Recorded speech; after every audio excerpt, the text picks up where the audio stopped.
What's going on, you guys? I hope you guys have been blessed. And if you have not been blessed, you're about to become blessed.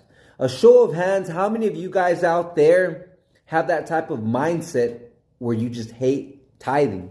Where you think pastors are nothing but scam artists and all churches want is money, and that you tithe, but you do it your way. You help people. You give to the poor, you help homeless people, so on and so forth. A show of hands, you guys. I used to have that type of mindset. And you know what else I used to have?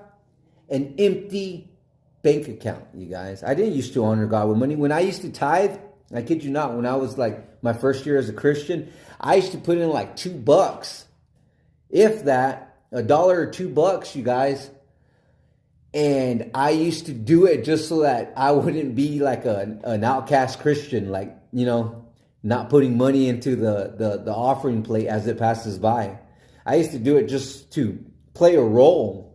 You guys, Christianity isn't a role. I learned this about, like 4 or 5 years later. I'm trying to save you guys the hassle, the struggle, and just the blood, sweat, and tears, you guys, of dishonoring God with your money. Because in Proverbs chapter 3, the word says that if you honor God with your wealth, your barns will be overfilled. If you honor God, you guys, with your finances, your bank accounts will be overfilled. And this isn't a talk about money. God doesn't need your money. The point of this video isn't so you can get rich. The point of this video is so that you can be rich in the spirit, and then the rest shall follow. Your finances will be taken care of. The struggle will come to an end. If you have that type of mindset where pastors are scam artists, churches, all they want is money, and you tithe your own way, you got to ask yourself, where in the word does it say that when you tithe, do it your own way? Where in the word does it say if you think a pastor's a scam artist, don't give back to the kingdom? Where in the word does it say that if churches seem money hungry to you, don't give them a cent? This isn't about the church.